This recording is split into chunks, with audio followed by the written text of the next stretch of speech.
आज बहुत दिनों के बाद 2 मई आ गई और 2 मई को दीदी नहीं गई।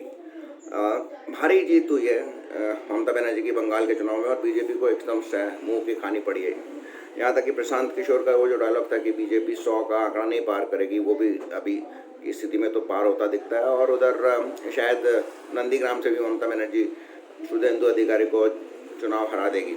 तो पहली जो इसकी मेरी प्रतिक्रिया है, जो मेरा एनालिसिस है, वो ये कहेगा कि जो अंडर करंट थी बंगाल के चुनाव में और जिसके कारण भारी मतदान हुआ 80 और 82 के ऊपर, यानी पिछले चुनाव से 2 या 4% अधिक हर जगह पे, तो उसका कारण एक यही था कि शायद वहाँ की जनता ये इंश्योर करना चाहती थी किसी भी तरह ममता बनर्जी वापस पावर में आए। ऐसा नहीं था कि वो बीजेपी को जिताना चाहती थी। और ये कहना कि बीजेपी का कैडर वहाँ अपने मतदाताओं को खींच के नहीं ला सका, क्योंकि सही नहीं है, क्योंकि 80-82% काफ़ी मतदान होता है। तो पहला कारण तो अंडर करंट को काफ़ी जो चुनाव विश्लेषक है, राजनीतिक विश्लेषक हैं या यूट्यूबर्स है बहुत सारे, वो ये पहचान नहीं पाए कि अंडर करंट क्या है। तो अंडर करंट ये थी कि वहाँ की जनता ये इंश्योर करना चाहती थी कि बीजेपी बाहर रहे और ममता बनर्जी फिर से चुनाव जीते। दूसरा कारण, महाराष्ट्र में चुनाव के पहले बीजेपी ने एक गलती की थी। उन्होंने शरद पवार के विरुद्ध एक एनफोर्समेंट डायरेक्टरेट का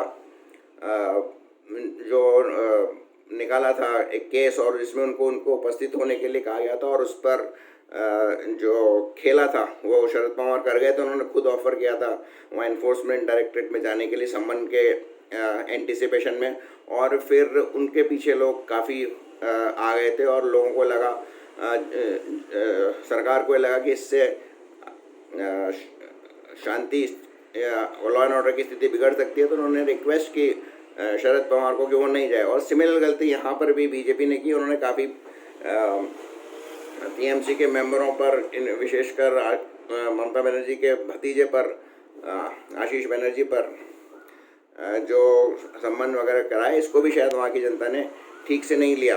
तो ये 2 कारण मुझे मुख्यतः लगते हैं कि क्यों बीजेपी आई।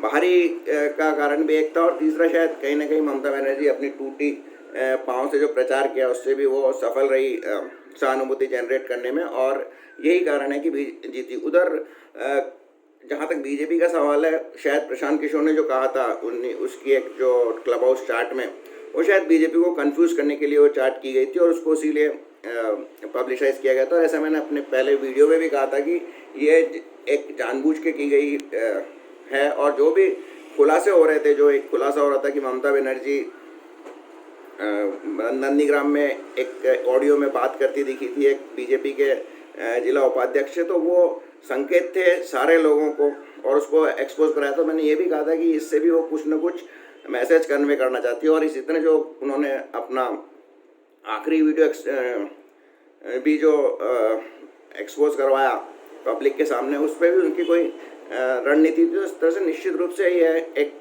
प्रशांत किशोर की रणनीति सफल हुई और इसी कारण शायद वहाँ ममता बनर्जी जीती। हालांकि अगले 2-3 महीने में काफ़ी इस पर चर्चाएं होंगी और बीजेपी जरूर इस पर मस्तिष्क मंथन करेगी, लेकिन सरसरी तौर पर यही कुछ कारण लगते हैं मुझे कि बीजेपी वहाँ पर हार गई। अब इसके राष्ट्रीय राजनीति में, विशेषकर विपक्ष की राजनीति में काफ़ी कुछ दूरगामी परिणाम होंगे। और चूँकि कांग्रेस कहीं भी सिग्निफिकेंटली पावर में नहीं प्रदर्शन नहीं रहा है, वो केरला में भी हारती दिख रही है, आसाम में भी उनके नेतृत्व वाला यूडीएफ हार रहा है, मतलब यूपीए हार रहा है। तो फिर राष्ट्रीय पटल पर विपक्ष की राजनीति में इसके दूरगामी परिणाम होंगे। तो ये मेरा क्विक रिएक्शन है आज का, छोटा सा। आशा है आपको अच्छा लगा होगा और इसी पर आप देखिएगा कि बाद में बड़े बड़े लोग चर्चा करेंगे। तो बहुत बहुत धन्यवाद।